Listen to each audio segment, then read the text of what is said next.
जब आपने फाइंडिंग करनी तो फिर आपने फ्यूचर रिकमेंडेशन करनी है उन फाइंडिंग की बुनियाद पे कि आप क्या रिकमेंड करते हैं। अस्सलाम वालेकुम, welcome back.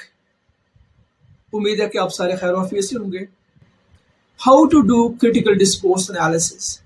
Critical discourse analysis किस तरह किया जाता है या वो कौन से स्टेप्स हैं जिनको फॉलो करके क्रिटिकल डिस्कोर्स एनालिसिस किया जाता है। अगर आप भी क्रिटिकल डिस्कोर्स एनालिसिस में इंटरेस्ट रखते हैं तो ये आपके लिए स्टेप बाय स्टेप गाइड है। लेकिन वीडियो स्टार्ट करने से पहले आपसे दरख्वास्त है कि आप चैनल को सब्सक्राइब कर दें अगर आपने पहले नहीं किया, क्योंकि ये ही आपकी सपोर्ट और ताउन है और ये मेरे लिए बहुत मायने रखती है। अगर आप वीडियो से कुछ लर्न करें तो प्लीज़ इसको लाइक करना और शेयर करना। Let's start.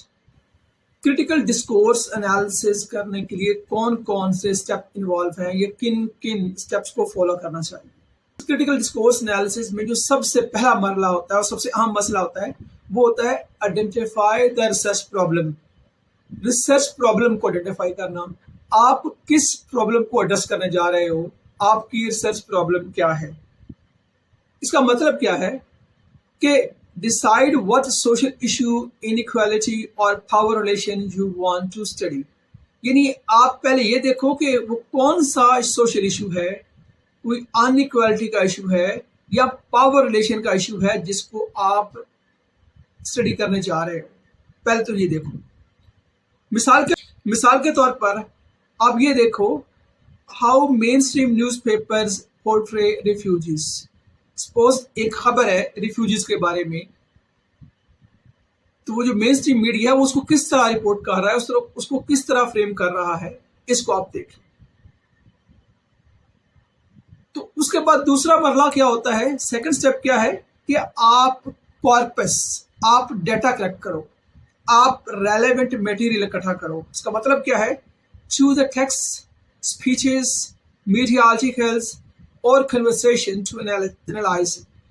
आप जो रिफ्यूजीज को पोर्ट्रेट करने के लिए उसको एनालाइज करने जा रहे हो तो उस के लिए आप वो टेक्स्ट लो जिसके अंदर मीडिया को रिपोर्ट किया गया है, वो न्यूज़ लो, वो स्पीचेस लो जो मीडिया में पब्लिश हुई हैं जिसमें रिफ्यूजीज के बारे में बात की गई है, या जो मीडिया के अंदर आर्टिकल पब्लिश हुए हैं, या वो कन्वर्सेशन जिनको आप एनालाइज करना जा रहे हो और जिनको एनालाइज करके आप देखोगे कि किस तरह रिफ्यूजीज को रिपोर्ट किया जा रहा है।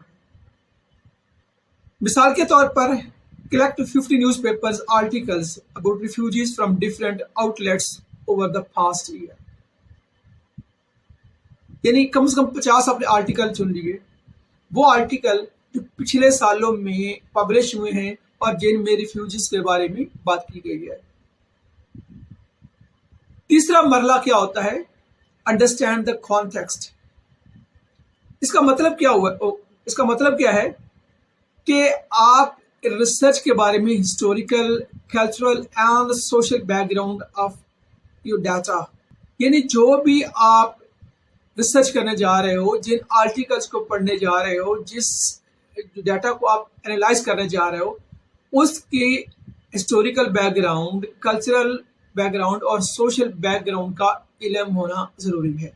ये आपको पता होना चाहिए कि इसका किस कॉन्टेक्स्ट के अंदर ये स्पीचेस हुई हैं, किस कॉन्टेक्स्ट के अंदर ये बात की गई। मिसाल के तौर पर learn about recent refugee policies, public debates and political debate. यानी आपको डाटा एनालाइज करने से पहले, उन स्पीचेस को एनालाइज करने से पहले जो रिफ्यूजीज के बारे में पॉलिसीज हैं उनका पता होना चाहिए। जो पब्लिक डिबेट है जिस पे बात की जा रही है वो किस मौजू पे बात की जा रही है वो पता होना ज़रूरी है। और जो पॉलिटिकल क्लाइमेट है वो किस तरह, उसके सपोर्टिव है, उसके अगेंस्ट है, किस तरह का है, उसके बारे में आपको इल्म होना चाहिए। जब तक आप इसको अंडरस्टैंड नहीं करेंगे आप प्रॉपरली उसको एनालाइज नहीं कर सकते। जो नेक्स्ट मरला है, प्रॉब्लम को आइडेंटिफाई कर लिया, डाटा को कलेक्ट कर लिया, कॉन्टेक्स्ट को समझ लिया, तो अगला मरला क्या आता है, चूज और स्टडी फ्रेमवर्क। यानी कोई फ्रेमवर्क चुनो, कोई मेथोडोलॉजी चुनो जिसको फॉलो करके आपने या जिसको आपने डाटा पे अप्लाई करके रिजल्ट निकालने हैं। डिसाइड विच अप्रोच और theoretical model you would follow. सबसे आप किस मॉडल को, किस थ्योरेटिकल अप्रोच को फॉलो करोगे और देखोगे, अप्लाई करोगे डाटा। मिसाल के तौर पर फेयरक्राफ्ट 3 डायमेंशन मॉडल सबसे ज्यादा इस्तेमाल होने वाला सबसे ज्यादा मकबूल जो मॉडल है वो फेयरक्राफ्ट का है।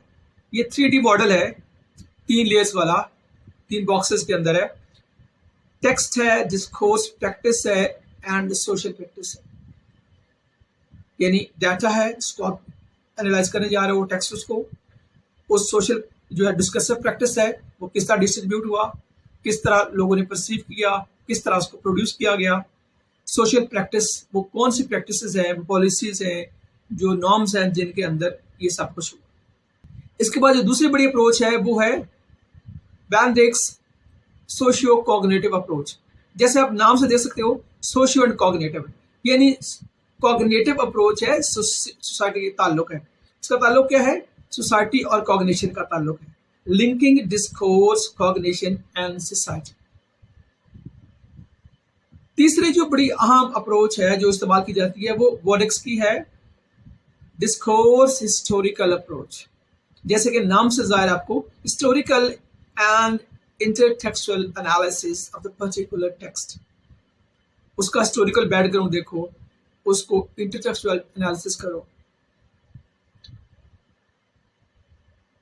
अगला मरला है, जो 5वां मरला है, आपने अप्रोच फाइनल कर ली, उसके बाद है कि आप रिसर्च को कंडक्ट करो, आप उस डाटा को, उसका एनालिसिस करो, आप उस मॉडल को डाटा पे अप्लाई करो। फोकस कैसे अप्लाई करोगे? Focus on the world choices, यानी देखें कि किस तरह के वर्ड इस्तेमाल किए गए हैं, लेक्सिकल चॉइसेस कौन से इस्तेमाल किए गए हैं। मिसाल के तौर पर उसमें इलीगल वर्ड इस्तेमाल किया गया है, इलीगल इमिग्रेट्स इस्तेमाल किया गया है, असाइलम सीकर इस्तेमाल किया गया है, अनडॉक्यूमेंटेड रिफ्यूजीज अप्लाई किया गया है। किस तरह के वर्ड यूज किए गए हैं, कौन से लेक्सिकल चॉइसेस हैं। ग्रामर देखें, उसमें एक्टिव वॉइस टेंस इस्तेमाल हुए हैं, पैसिव वॉइस इस्तेमाल हुए हैं, शॉर्ट सेंटेंस है, लॉन्ग सेंटेंस है, उसमें नोमिनलाइजेशन किस तरह की इस्तेमाल की गई है। आप ये देखो कि उसके अंदर मेटाफोर किस तरह के इस्तेमाल किए गए हैं। मसलन फ्लड ऑफ इमिग्रेंट्स, ये इस तरह के वर्ड यूज किए गए हैं।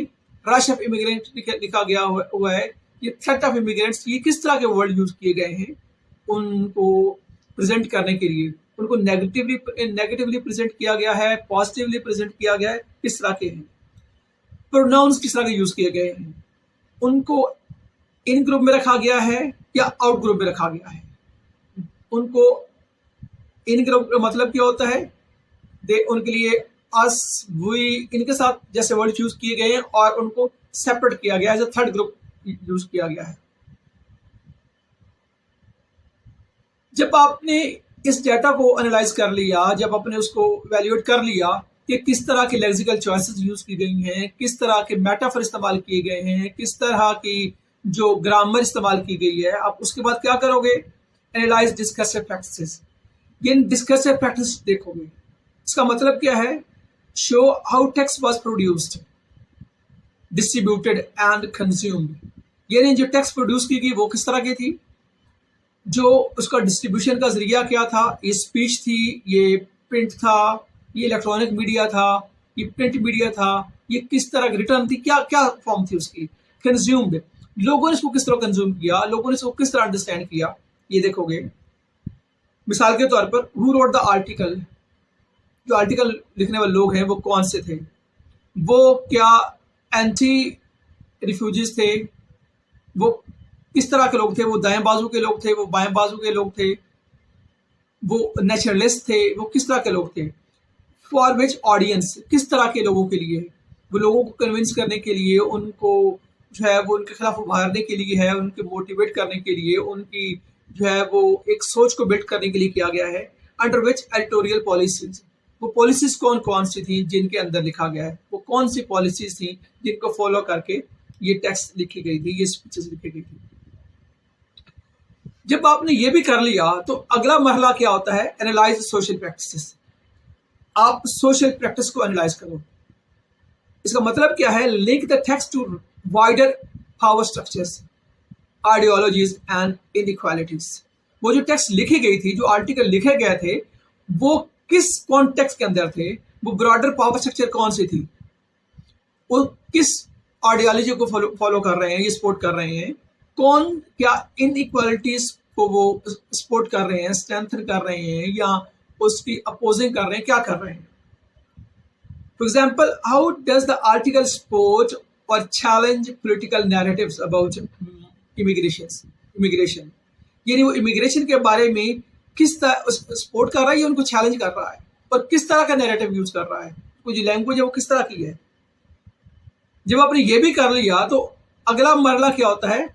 Interpret and explain findings. आपने रिसर्च क्वेश्चन फाइंड कर लिया, आपने रिसर्च प्रॉब्लम फाइंड कर लिया, आपने डाटा कलेक्ट कर लिया, आपने मॉडल को फाइनल कर लिया, आपने उसको एनालाइज कर लिया, आपने डिस्कसिव प्रैक्टिसेस देख ली, आपने सोशल प्रैक्टिस देख ली। अब आपको जो फाइंडिंग आई है उनको देखो। बस इसका मतलब क्या है? Go beyond description. खाली डिस्क्राइब नहीं करना कि ये इसमें ये था, इसमें ये था, बल्कि आगे क्या करो? एक्सप्लेन हाउ द डिस्कोर्स रीएनफोर्सेस और चैलेंजेस पावर रिलेशंस। जो डिस्कोर्स, जो रिजल्ट आपके आए हैं, जो डाटा आपने एनालाइज किया है, उसके जो रिजल्ट हैं वो पावर को रीएनफोर्स कर रहे हैं, चैलेंज कर रहे हैं। जो आइडियोलॉजी है, जो डोमिनेंट आइडियोलॉजी है, उसको सपोर्ट कर रहे हैं, उसको चैलेंज कर रहे हैं। मिसाल के तौर पर, conclude that certain newspapers use fear based framing to justify restrictive refugee policies. यानी जो पॉलिसीज हैं कि इन रिफ्यूजीज को हमने रिस्ट्रिक्ट करना है, रोकना है, उनको सपोर्ट कर रहे हैं डर फैलाकर, फियर फैलाकर। मिसाल पर इलीगल इमिग्रेंट्स, फ्लड, ये इस तरह की बात कर रहे हैं, या किस तरह की वो जो है वो लैंग्वेज यूज कर रहे हैं। अगला मरला क्या होता है? जो लास्ट वाला होता है, रिफ्लेक्ट एंड रिकमेंड। इससे मुराद क्या है? Suggest ways to create fairer more inclusive discourse. यानी आप अपने जो एनालिसिस किया उसकी बुनियाद पे आप आगे रिकमेंड करो, सजेस्ट करो।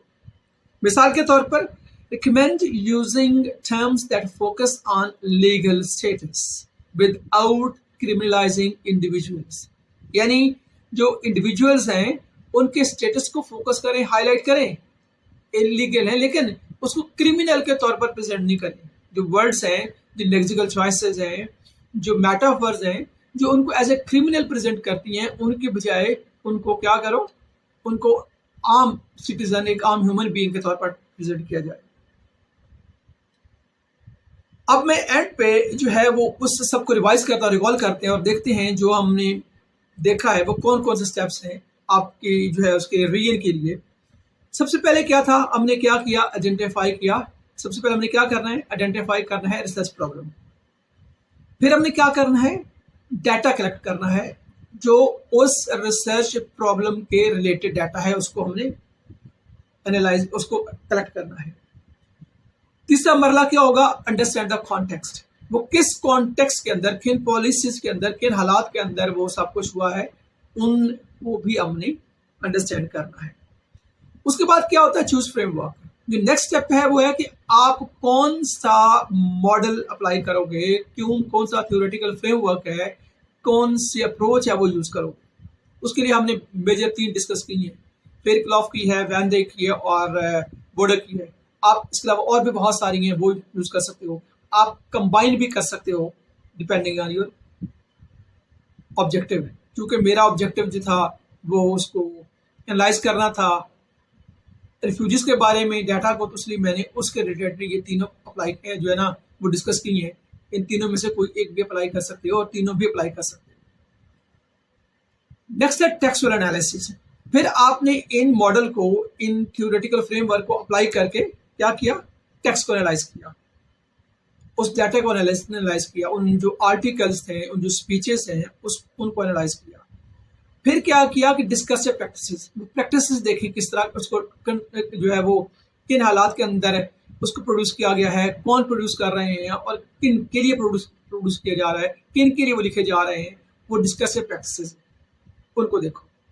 और फिर ये देखो कि सोशल प्रैक्टिस, ये लार्जर है वो पावर स्ट्रक्चर है वो कौन से हैं, वो सपोर्टिव हैं, वो एंटी हैं, वो कौन से हैं, वो किन के अंदर जो है वो जा रहे हैं, विद सपोर्टिंग है। और उसके बाद क्या करते हैं, आप अपनी फाइंडिंग को इंटरप्रेट करोगे और ज़ाहिर इंटरप्रेट करते हुए आपने जो लार्जर कॉन्टेक्स्ट है, जो पावर स्ट्रक्चर है उसको अपने, और आइडियोलॉजीज हैं उनको आपने सिर में रखना है और आपने देखना है कि आपकी फाइंडिंग क्या है इस पर। जब आपने फाइंडिंग करनी तो फिर आपने फ्यूचर रिकमेंडेशन करनी है उन फाइंडिंग की बुनियाद पे कि आप क्या रिकमेंड करते हैं। जो आपने डाटा निकाला कि वो सपोर्टिव है, नेगेटिव प्रेजेंटेशन है, पॉजिटिव प्रेजेंटेशन है। अगर नेगेटिव प्रेजेंटेशन है तो पॉजिटिव होनी चाहिए, और किस तरह उसको किया जा सकता है, किन चीज़ों को अवॉइड किया जा सकता है और किन को फॉलो किया जा सकता है। और इसके लिए आप फ्यूचर रिकमेंडेशन जो है वो रिसर्चर के लिए भी दे सकते हैं, जो एनालिस्ट के लिए भी, कि उनको क्या फॉलो करना चाहिए। जी, थैंक यू फॉर वॉचिंग। अगर आपको क्वेश्चन हो तो kindly write in the comment box. Thank you, see you later, take care.